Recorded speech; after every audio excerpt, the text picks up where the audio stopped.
बेपर्दा औरत पर अल्लाह का अजाब। जैसा कि हमने अक्सर सुना करते हैं कि फलां जगह पर फलां शख्स जिंदा हो गया, इसने मरने के बाद का हाल सुनाया और फिर मर गया। इसी किस्म का अजाब कब्र से मुताल्लिक एक वाकया गिलगित में पेश आया, जिसके बारे में बताते हैं कि एक शख्स कब्रिस्तान के पास से गुजर रहा था कि इसने किसी कब्र से ये आवाज सुनी कि मुझे निकालो, मैं जिंदा हूं। जब एक दो मर्तबा इसने आवाज सुनी तो इसने ये समझा कि ये मेरा वहम है, लेकिन जब मुसलसल इसने ये आवाज सुनी तो इसको यकीन होने लगा। चुनांचे करीब में एक बस्ती थी। वो शख्स इसमें आया और लोगों को इस आवाज के बारे में बताकर कहा कि तुम भी चलो और इस आवाज को सुनो।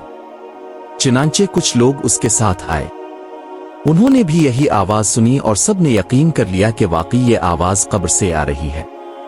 अब यकीन होने के बाद उन लोगों को मसला पूछने की फिक्र हुई कि पहले उलमा से ये मसला मालूम करो कि कब्र खोलना जायज है या नहीं। चुनांचे वो लोग महल्ले की मस्जिद के इमाम साहिब के पास गए और उनसे कहा कि इस तरह कब्र से आवाज आ रही है और मैयत ये कह रही है कि मुझे कब्र से बाहर निकालो, मैं जिंदा हूं। इस पर इमाम साहिब ने फरमाया, अगर तुम्हें इसके जिंदा होने का यकीन हो गया है तो कब्र को खोल लो और उसको बाहर निकाल लो। चुनांचे ये लोग हिम्मत करके कब्रिस्तान गए और जाकर कब्र खोली। अब जो ही तख्ता हटाया तो देखा अंदर एक औरत बरहना हालत में बैठी हुई है और उसका कफन गिल चुका है। फिर लोगों ने कि वो औरत कह रही है, जल्दी से मेरे घर से मेरे कपड़े लाओ, मैं कपड़े पहनकर बाहर निकलूंगी। चुनांचे ये लोग फौरन दौड़कर उसके घर गए और जाकर उसके घर वालों को ये वाकया बताया। इसके कपड़े चादर वगैरह लेकर आए और लाकर के अंदर फेंक दिए। इस औरत ने उन कपड़ों को पहना और चादर अपने ऊपर डाली। फिर तेजी से बिजली की तरह अपने कब्र से निकली और दौड़ती हुई अपने घर की तरफ भाग गई। घर जाकर इस औरत ने एक कमरे में छपकर अंदर से कुंडी लगा ली। अब जो लोग कब्रिस्तान आए थे दौड़कर उसके घर पहुंचे। उनको वहां जाकर मालूम हुआ कि इसने अपने कमरे के अंदर से कुंडी लगा रखी है। इन लोगों ने दस्तक दी कि कुंडी खोलो। अंदर से इस औरत ने जवाब दिया, मैं कुंडी तो खोल दूंगी, लेकिन कमरे के अंदर वो शख्स दाखिल हो जिसके अंदर मुझे देखने की ताब हो, इसलिए कि इस वक्त मेरी हालत ऐसी है कि हर आदमी मुझे देखकर बर्दाश्त नहीं कर सकेगा। उन्होंने कहा कि तुम कुंडी खोलो, हम अंदर आएंगे। इसने कुंडी खोल दी और कुछ लोग अंदर चले गए। लोगों ने अंदर जाकर देखा वो औरत अपने आप को चादर में छुपाए बैठी हुई थी। जब ये लोग अंदर पहुंचे तो इस औरत ने सबसे पहले अपना सर खोला। इन लोगों ने देखा कि इसके सर पर एक भी बाल नहीं, वो बिल्कुल खाली खोपड़ी है। ना इस पर बाल है ना खाल है, सिर्फ खाली हड्डी हड्डी है। लोगों ने इससे पूछा, तेरे बाल कहां गए? इस औरत ने जवाब दिया कि जब मैं जिंदा थी तो नंगे सर घर से बाहर निकला करती थी, फिर मरने के बाद जब मैं कब्र में लाई गई तो फरिश्तों ने मेरा एक एक बाल नोचा और इस नोचने के नतीजे में बाल के साथ खाल भी निकल गई।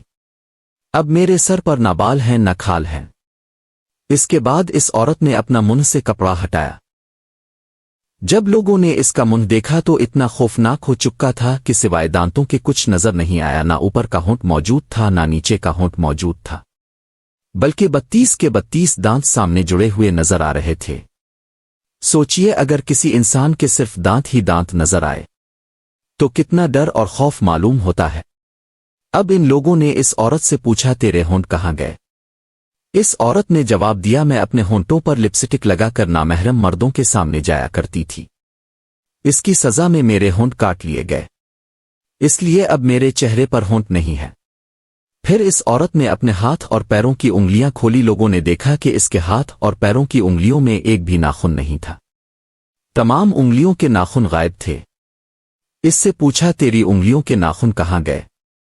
इस औरत ने जवाब दिया, नाखून पॉलिश लगाने की वजह से मेरा एक एक नाखून खींच लिया गया, चूंकि मैं ये सारे काम करके घर से बाहर निकला करती थी, इसलिए जैसे ही मैं मरने के बाद कब्र में पहुंची तो मेरे साथ ये मुआमला किया गया और मुझे ये सजा मिली कि मेरे सर के बाल भी नोच दिए गए, मेरे होंठ भी काट दिए गए और नाखून भी खींच लिए गए। इतनी बातें करने के बाद वो बेहोश हो गई और मुर्दा बेजान हो गई जैसे लाश होती है। चुनांचे इन लोगों ने दोबारा इसको कब्रिस्तान में पहुंचा दिया। मोहतरम ख्वातीन व हजरात, अल्लाह ताला को ये इबरत दिखानी मकसूद थी कि देखो इस औरत का क्या अंजाम हुआ और उसको कितना हौलनाक अजाब दिया गया। بے پردہ خواتین اس واقعے سے عبرت لے اور ان گناہوں سے توبہ کرے جس کی سزا بروز قیامت بہت سخت ہے۔